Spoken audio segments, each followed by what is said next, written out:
Greetings,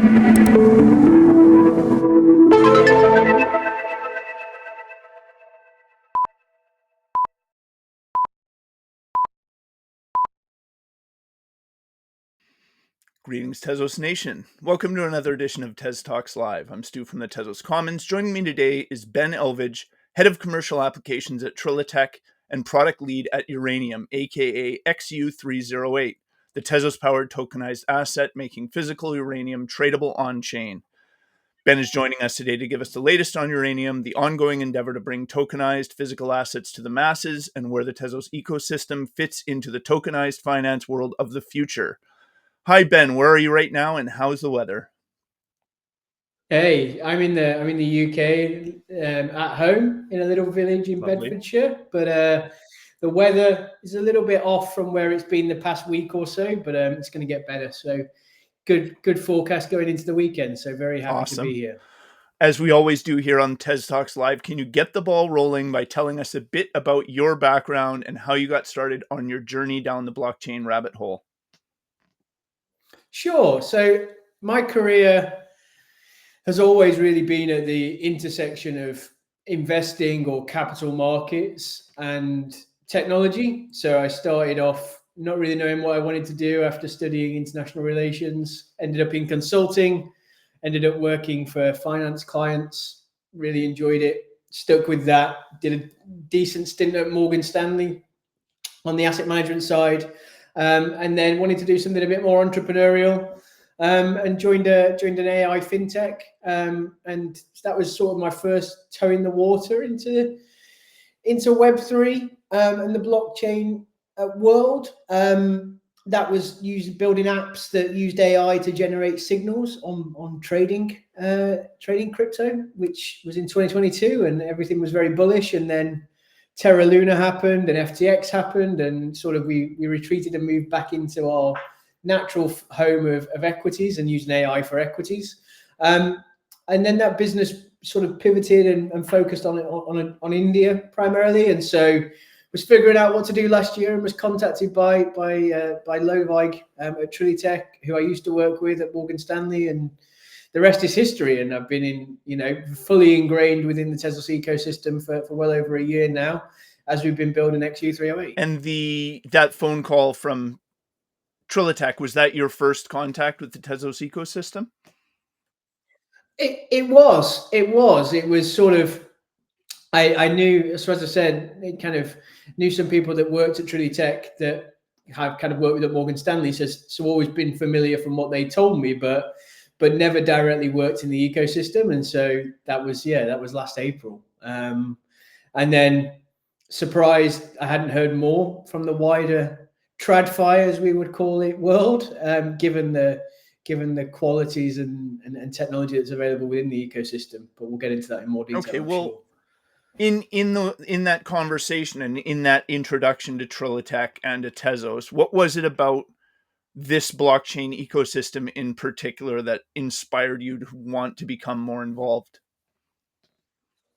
Yeah, I think coming at it from an angle where you don't know, you know the broad tenets of blockchain and why blockchain and decentralized finance exists, from sitting on the other side of the fence, as it is less so now, but as it was back then.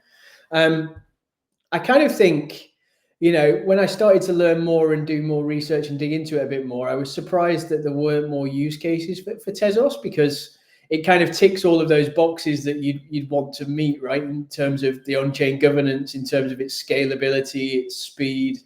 And again, my career has always been at that intersection of technology and investing. And so as I look at it, it ticked more than, most of the boxes. It ticks almost all the boxes that I'd be looking at if I was doing an RFP in my previous life, right? And so I think I was really excited because it was about doing things the right way. And certainly, there was a lot of hype about tokenized assets and a lot of things that have been done badly or well. There's a whole range of things out there. But I think what really attracted me was the way Arthur and Lodewijk and the Trilitech team were talking about what they wanted to do with uranium, and it seemed like just a great opportunity to actually do something where you're using blockchain rails and blockchain technology to move a market forward, which has always been the promise of what blockchain could do in finance, right? And I'm not sure it's really lived up to that just yet.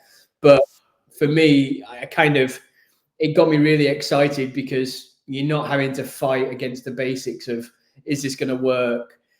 From a tech perspective, because the tech stack and the ecosystem around that is so robust and there's so much opportunity there. And certainly now we've laid the foundation on XU308, we're seeing the opportunities are kind of plentiful that are out there. And so you've now entered the system and become head of commercial applications at Trilitech, which is obviously a hugely important team developing and innovating here in the Tezos ecosystem. So can you tell us a bit, what does a head of commercial applications at Trilitech do exactly? What does your day-to-day look like in that role? Yeah, it's a broad title, and I think initially as scoped, it was meant to be broad. So when I joined Trilitech full time in January with the role, it was very much about scaling and bringing the commercial aspects to the product that we'd built in Uranium.io, which launched in December. So it was about that, but also applying that same lens as to how do we think commercially about some of the other products that have been built within the Trilitech stable, and how do we then think about the interoperability between all of these different products and what we were doing, and where does that fit from a strategy perspective. That was as it was scoped and envisaged. I think actually what it's become is 90%, 95% of my day job is almost running the business of XU308 and Uranium.io. So I think there's so much to do there that kind of takes, whether that's customer support, whether that's operations and KYC escalations, or dealing with market makers, dealing with exchange listings, marketing approvals. It's a pretty full-time role on Uranium. And then also, of course, looking beyond Uranium into what else we can use the blueprint we've got for other tokenized assets. But then the wider piece is, given my TradFi leanings and where I come from, I've been pulled into some really interesting conversations around projects looking to enter the ecosystem, and sort of being able to cast my eye over those about where there is integration prospects with Uranium, or whether it's a traditional asset class that someone's looking to bring on chain or do slightly differently because they can use the Tezos ecosystem and the Tezos blockchain or Etherlink to be able to do something differently or better. But actually, does it hold up from a sound TradFi fundamentals perspective is sort of where I start to get pulled in a little bit. So yeah, it should be broader, and I hope it will be broader as we do more in the RWA space and within the wider ecosystem. But right now it's probably about 95% Uranium at the moment, which I'm not mad about. It's amazing. I really enjoy it. So well, in the meantime, as we work toward a future where there are more of these products coming to the ecosystem, it sounds like you're quite focused on your role as product lead of Uranium, as you mentioned, aka XU308, which I introed very briefly in the beginning there. Obviously, you're much more qualified than myself to explain those. So how would you describe Uranium and the problem that it solves? Yeah, I'm getting pretty adept at this, I hope. So please bear with me. So in short, it is using blockchain technology, and specifically, on Etherlink, to take an asset that previously was inaccessible to access, despite it being a critical asset and an asset that, from an investment thesis perspective, historically would be something that a lot of people should and would want to access. And by using that blockchain technology, breaking down those barriers and making it accessible to the broadest range of investors possible. Okay. And since you're somebody with a pretty extensive background developing and working with these types of products. I'd be furious with myself if I didn't take the opportunity to ask you, using uranium as an example, can you walk us through how the relationship between a physical commodity like uranium and an asset representing that commodity like XU308 works in practice? Sure. And look, I think just to take a bit of a step back, I think there was a dominant way of doing tokenization that, still exists and still is in the market. There is one way of doing it that probably is quicker to market, but doesn't necessarily deliver on the promise of what tokenization can. And that is, putting another structure in the middle, so a special purpose vehicle or SPV, and then tokenizing the shares of that SPV, and then you get exposure to the underlying assets that the SPV holds. What's different about what we've done with uranium, and where I think this starts to deliver on the promise of tokenization, and where I think tokenization should be, is we've used a legal structure to tokenize that basically means that if you hold XU308, you actually have beneficial ownership of the physical uranium that's in storage. And that's super important, because what that does is enable financial participants that are a bit larger to take physical delivery if they want to. So that's important because the market, because what you're then doing is bringing all the benefits of blockchain rails to the market that doesn't have that right now, that trades only OTC, that trades in high minimum capital amounts, doesn't have much liquidity because it is OTC. So you're having to go and find a broker to get quoted a price for uranium at any given point in time. Doesn't have that price transparency. And at the same time, because there are no intermediate layers or structures, it also means that you're reducing fees compared to some of those other structures, as well as, you're getting, from an investment perspective, to put my TradFi hat on, you're getting some of the purest exposure to the asset that you can get, which is super important if you're allocating to an asset for diversification or correlation benefits. So if you want to, have something that's uncorrelated to your existing assets, you want that to be as efficient exposure as possible. Stripping out all of those layers and being straight into the actual physical asset is the best way to do that, I would argue. And so in practice, how it works, we have the physical uranium stored. So the foundation supported us with that, and we were able to make a purchase of physical uranium. That's stored securely at one of the 3 locations globally. So in our case, in Canada, at Cameco. And then there's a trust framework around that. So an English common law trust, which is really important from a legal definition perspective. But essentially, we have a trustee that is regulated here in the UK that makes sure is responsible legally for maintaining the assets are what they say they are, and also that aligns with the register of token holders, which is great because that's all on chain. And that's basically it. So we minted 1.6 million tokens once we had the physical uranium to account to each token accounts as an ounce of uranium. And then it was about making it freely tradable through uranium.io. We've got a DEX there. And then, as we announced last Thursday, we've got it also, it's also listed on 3 global exchanges as well now. So you just need to either have an exchange account or open an account on uranium.io, fund your account, and you can go and buy uranium. And theoretically speaking, if I was to call in my uranium, I could then drive to the warehouse and pick up my yellow cake uranium and drive it home? It's not quite that. So when we talk about physical delivery, this is the constraint of the market, and I think most people, if not everybody, probably wants who can hold physical uranium to be pretty regulated for the various well-known reasons. But when we say physical delivery, that means you've got a converter account, right? So you've got an account with a Cameco or with a Convidine in the US or Orano in France. And when you instruct us to, we've not had anyone do it yet, so it'll be interesting when it first happens.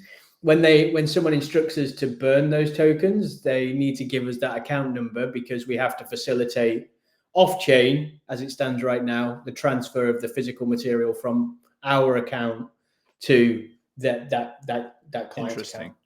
account. And just a random thing that's occurred to me as you were describing that. So as far as the physical uranium that's being stored goes, how are decisions made around what happens with it if it was to be sold or used in some way? Yeah, so that's where the trustee piece is really important, right? Because they're maintaining and ensuring that there's that alignment. So the bigger decisions that would come in is more, are we seeing enough demand that we want to mint more tokens and therefore buy more physical uranium, in which case we'd follow the same process and it would sit in the same account. The proof of reserve statement on uranium.io would get updated with the new amount of uranium.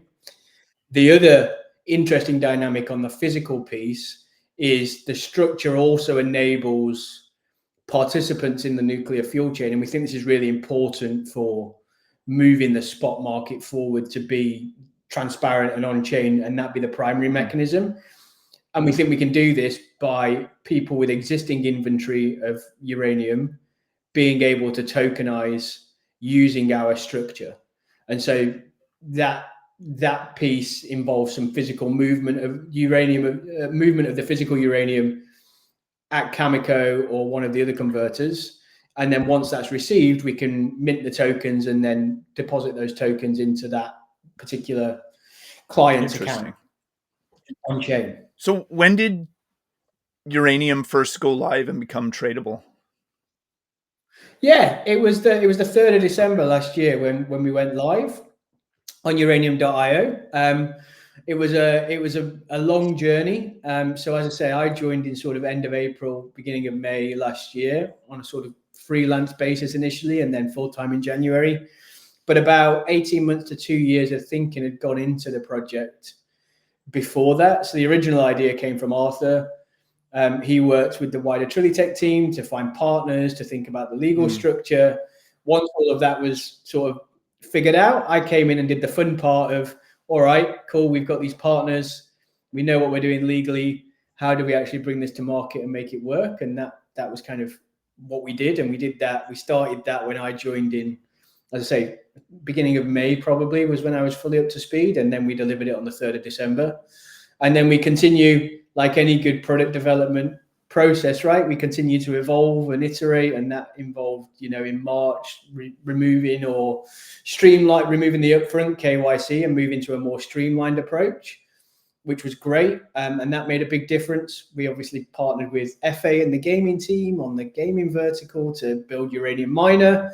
And we've been working and hiring to sort of support and do the token listing on those 3 exchanges. So it's been a pretty wild journey. I've learned a lot. I'm still learning, and we still have a long way to go. Well, I imagine with a commodity like uranium, there's probably an extra layer of regulation everywhere that you're doing this, right? So it's probably more complicated than certain other commodities might be. Yeah, it's more complicated than something like gold for sure. But the regulated part, it's important to say, is in that physical delivery piece, right? So the regulated part is really around the converters and actually them doing the KYC, etc., which we've been through, or rather our partner has been through, the trustee. So we know that it's very rigorous. But that kind of works in our favor, because you kind of, if it was a free for all, then we'd have to do a lot more checks and KYC ourselves. So that's quite helpful. But yeah, that bit's regulated, but like most commodities, spot commodity trading isn't a regulated activity. And that includes uranium. And so we've had to spend a lot of time explaining to people that maybe have more TradFi leanings, but also in the Web3 space as well, that this doesn't change the nature of that activity, right? If it's an unregulated spot commodity trading activity in a jurisdiction now, just because that happens on chain and is more effective, doesn't change that activity at all. And I think that's that for me is where, you know, some of the mood and perception shift that's going on in the US and hopefully other jurisdictions soon as well starts to get over some of those hurdles. Because the minute someone hears blockchain or Web3 or crypto, they immediately start to think of highly volatile assets and lots of investor protection required, regardless of what the activity is. And I think that's why having been able to start with uranium and do that with uranium is super important. And we've got a really great blueprint now for doing this for other commodities. Okay. And you mentioned a couple minutes ago that 3 uranium listings have gone live on global exchanges very recently. Can you talk about a bit about what the process of getting those listings look like and what it means for uranium and for other investment products like it moving forward? Yeah, I think long is the short answer to what that looked like. So we had to spend a lot of time, you know, working not just with the exchanges and their compliance teams and their listings teams, but also with external lawyers explaining how all of this works, because we're breaking new ground, particularly with the structure. And as I say, not having that SPV layer is unusual still. I think it probably won't be for much longer. So really that was about making the case as to why this adds value and why uranium would add value to the exchange's existing suite of listings. And then there's quite a lot of back and forth and negotiation that goes on, as I'm sure many people within the ecosystem would be familiar with those exchanges, as to, you know, what's the right level of fees and marketing campaigns for and tech integration. And I think what's great is, you know, we're able to partner up with the wider sort of BD teams and sort of the Tezos Commons teams and sort of work globally to kind of find those more forward-thinking exchanges that would be willing to list this, and you know, also get Etherlink integrated into those exchanges. So KuCoin's a great example of that, where, you know, we had a lot of negotiations. We'd already got 2 listings locked in, and kind of the third, we wanted them to be the third one, but we had basically 3 weeks to get Etherlink integrated and testing done to be able to confirm the listings, and we pulled it off. And so, you know, I think it was a huge joint effort from a global team, which is always great to see. And so, you know, that was fabulous in terms of the exchange listings and the direct negotiation. But obviously we have to then line up external parties, liquidity providers, all of that good stuff as well. So there's a lot of moving parts that it takes to get a project listing, and there's a lot of chicken and egg. So do you have the right liquidity partners? Do you have the right sort of marketing materials? Do you have the right community engagement? And so you're spending a lot of time negotiating that, and we kind of managed to pull it off. And then obviously you need to line all that up, and then going live with 3 in parallel was pretty seamless, actually. So it's a huge kudos to the rest of the team that we managed to pull that off. Well, congratulations on that. It's obviously a very interesting DeFi use case, and certainly one worth keeping an eye on. Where's the best place for those who are interested to learn more about uranium and keep up to date on its progress? Yeah, I think there's 2 places really that I always direct people to. So X and uranium_io is the sort of place where it's, you know, we're first to market with any announcements there about what we're doing on uranium.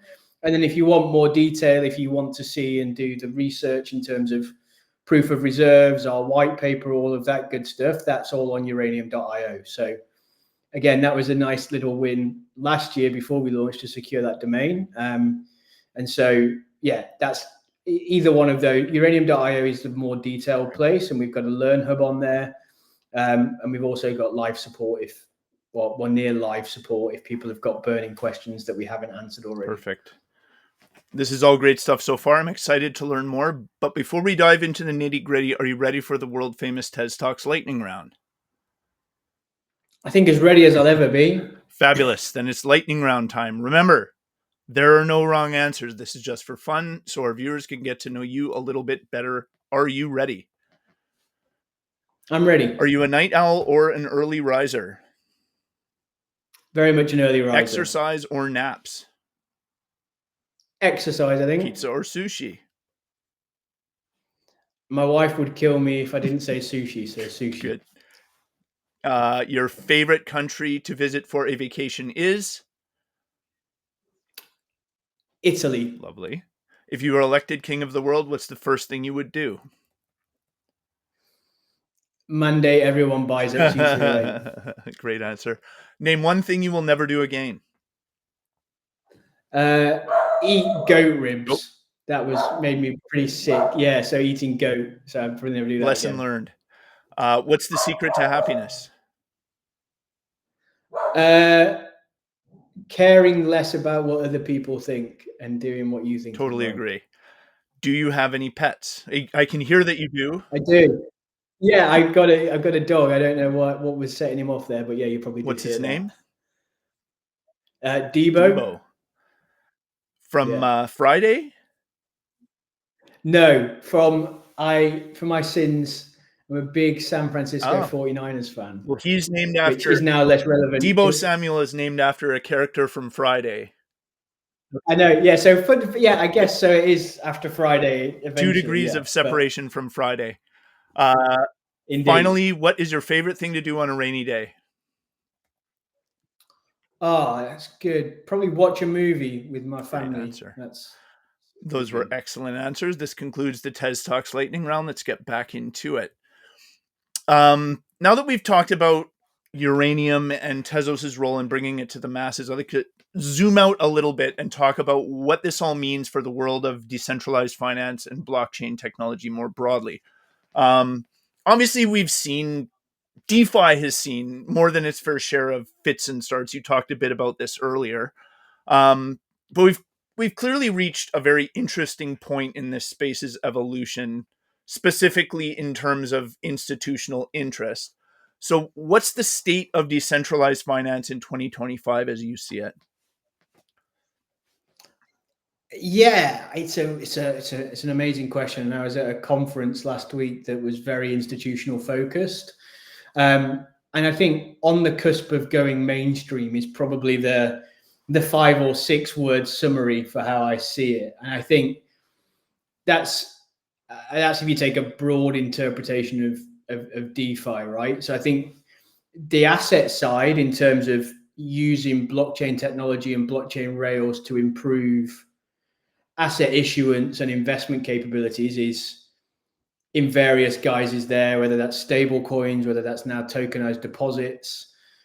The more sort of DeFi things like the DeFi protocols, sort of, I think, still a fair way from going mainstream. So I think it's about how do you blend these things together to create interesting products that meet the needs of the market. And from a DeFi perspective, really, in terms of size and scale, stable coins are probably the only use case that's really demonstrated product market fit thus far. That being said, with the change, particularly in the US regime, and we know the US from a Web3 adoption perspective leads the way anyway, but the regulatory clarity being provided by the current administration should see more commitment and interest, and we're seeing it already just with the announcements over the past week, right? Whether that's Goldman Sachs and BNY Mellon, whether that's JP Morgan and Coinbase. I think what you're seeing is institutions that perhaps were aware of the promise of what blockchain technology and the Web3 ecosystem could do, kind of now with a bit more regulatory clarity, are willing to sort of take that and commit to that. I still don't think we've moved much beyond payments from a wider institutional perspective, and collateral is the next big thing, and we're starting to see more there. But I think, exciting for sure, but we're kind of still got a long way to go before we reach what I think is the aspiration that all of us operating in the tokenization, DeFi, wider ecosystem should want, which is we stop talking about DeFi and TradFi and we just talk about finance, and that happens to happen majoritarily on chain, or it doesn't, right? And there's certain things that may not be able to, but a lot of things through to, if I think about my experience in capital markets, through to issuing equity or issuing bonds, through to then investing in them, to distributing those in various different investment products. All of that could benefit in some small part or some way from being on chain. And actually, if you do all of it on the blockchain, you end up in a very different place. Now, there's a lot of vested interest at an institutional level for not necessarily doing that. So there's a long way to go. And I think people, to try and swim against the tide, are looking at how do you back digital assets and the asset side into more traditional structures. And it seems like every other day I'm hearing more about a new digital asset treasury company. And so people are looking at like what strategy have done and what other folks are doing and saying, well, actually, if we want to get that institutional capital, maybe we need to play the game a little bit and be more in terms of, can we then issue equity that gives you that exposure? Given what we've done in uranium, I'm sort of like, we've built something that's the antithesis of that, where we've tried to abstract away all of that and get you as close as possible to the physical asset. And that's kind of where we've got to get to eventually. So lots of a long way to go, lots to do, but feels like the tide is turning. And like everything in life, right, it starts slow until it doesn't, and then it goes really fast. And if you don't start thinking about that now, you're going to be too late potentially. And you mentioned regulatory clarity. Sorry, that was a mouthful to get out there. But you mentioned regulatory clarity and the lack thereof. Is the lack of regulatory clarity leading up to the point we're at now the main reason that DeFi has not sort of realized on its potential so far, or is there more to the story? I think there's more as well. So I think the regulatory clarity is super important, particularly if you think about any sort of protocol, right? If you're operating on the fringes, that stamp of approval that this is within the bounds of the regulatory regime and there's some sort of protection from the regulator if there is bad actors. And unfortunately, we've had lots of examples, including in the last week in the tokenization space, of bad actors, you pumping sort of various different assets that they may or may not own and then disappearing.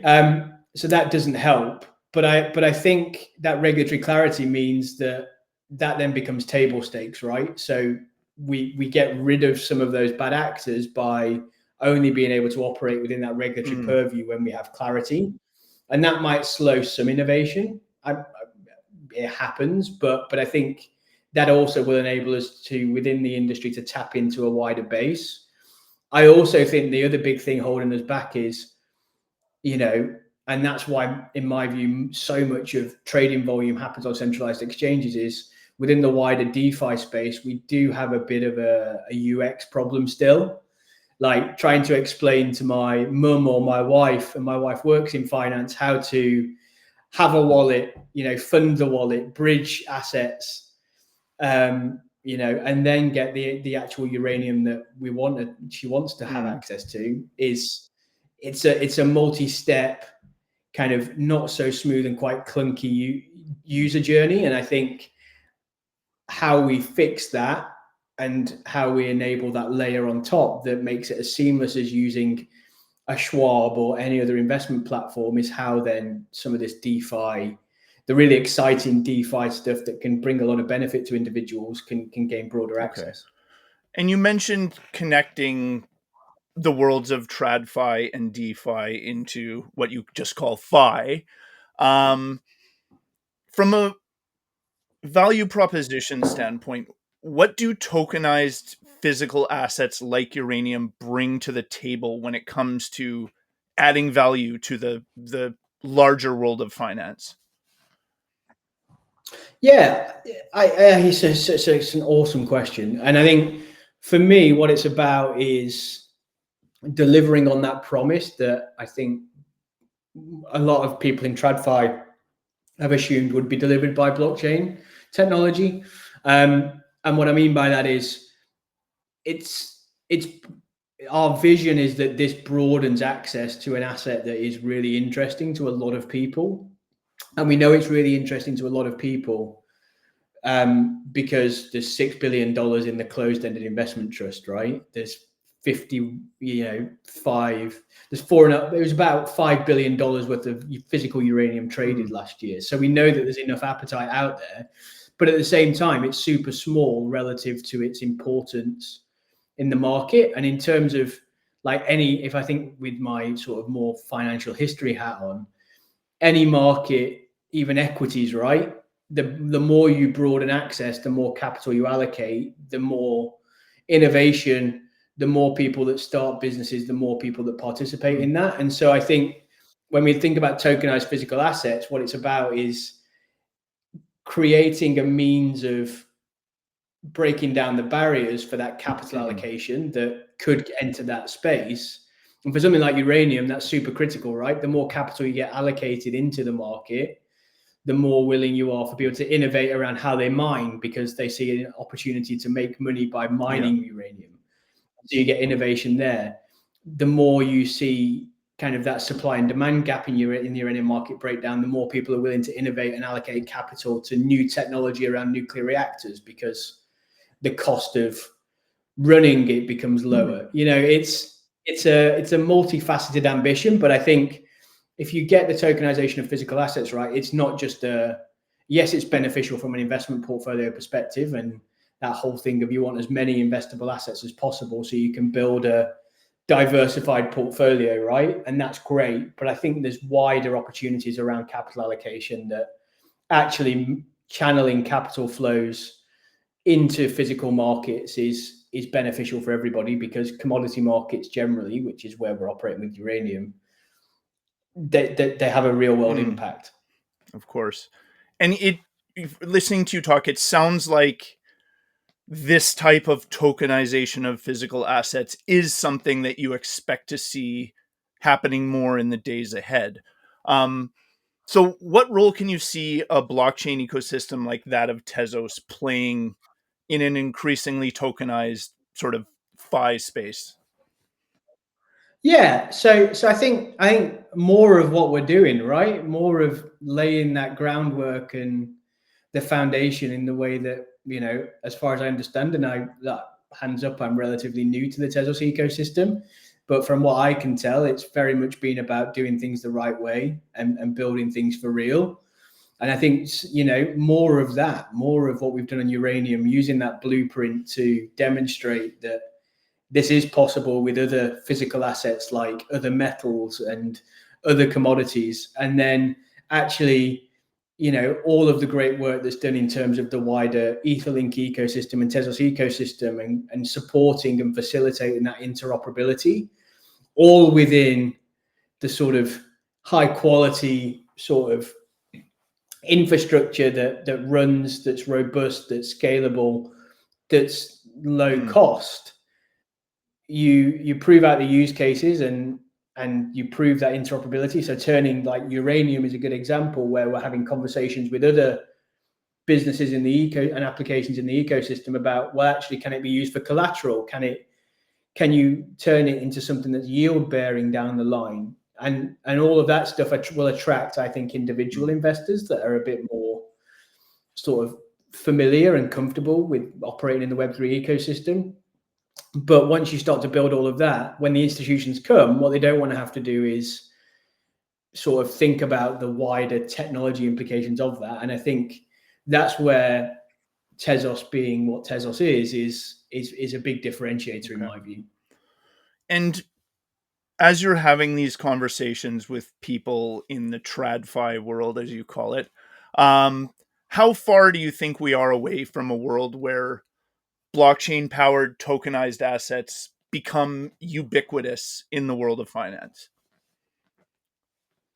Yeah, I think short term, so 1 to 3 years, I think stable coins and tokenized deposits become pretty ubiquitous. Okay.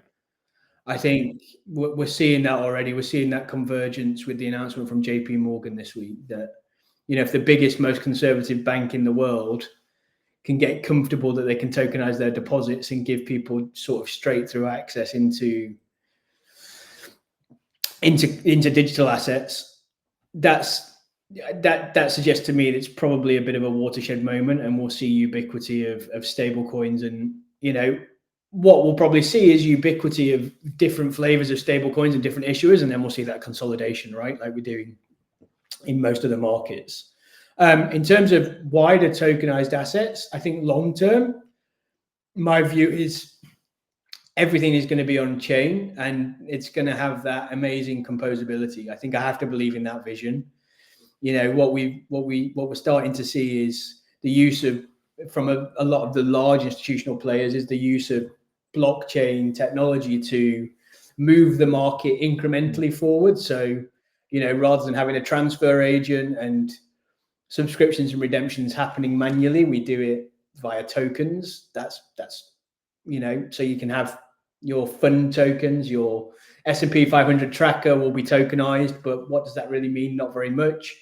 But actually, if you can have that sat alongside a tokenized private credit fund and your tokenized, uranium and other commodities, and you're able to combine any sort of assets and then lend against those assets or borrow against those assets, it's that, for me, that composability that you get through DeFi is where I see when we start to move towards real ubiquity. So, and some of the big asset managers are talking about it, right? How do you use tokenization to give, admittedly, institutional clients, but better settlement, better combinations of assets, so on and so forth. Okay. And as we continue along the road to that future you're describing, what's next for Ben Elvidge and Trilitech's commercial applications team? Do you have any other exciting rollouts or announcements in the works? Yeah, so I think we do. So in the short term, for the rest of this year, we've got a few exciting things that are coming up. So I expect some more exchange announcements from us before the end of the year, for sure. We've agreed in principle a deal with another exciting piece, which is using uranium as collateral. So that's really interesting. So people will be able to borrow and use uranium as collateral, so getting more of that utility. So that's super exciting. And then the other big piece from our product perspective in terms of uranium.io is really enabling the experience for people to come and tokenize their own inventory of uranium, which I think is, 2 or 3 of those opportunities land and people prove out that workflow and that it works. I think we're well on the way to becoming the mechanism for trading spot uranium, which is definitely my ambition. And then, I've mentioned it a few times, we've got a phenomenal blueprint here. And so I'm excited about how we can apply this blueprint to other metals, other commodities, and sort of bring more of that wider tokenized commodities experience to Etherlink and the Tezos ecosystem. Sounds awesome. We could go on all day, but unfortunately we're at the end of our time here. To all our viewers, thanks for watching. If you'd like to get in touch with us, our social media contacts can be found at tezoscommons.org/TezTalks. We'd love to hear from you. Ben, thanks so much for joining us today. It's always awesome to speak to the folks keeping Tezos at the bleeding edge of the decentralized finance space. Is there anything else you wanted to mention before we sign off here? Just thanks again for your time, Stu. Really enjoyed the conversation. And yeah, uranium.io is where you can find out more information about what we're doing. To everyone out there in Tezos land, thanks for joining us on TezTalks Live. I'm Stu from the Tezos Commons, and our awesome guest has been Ben Elvidge, Head of Commercial Applications at Trilitech and Product Lead at Uranium. Now let's go tokenize everything.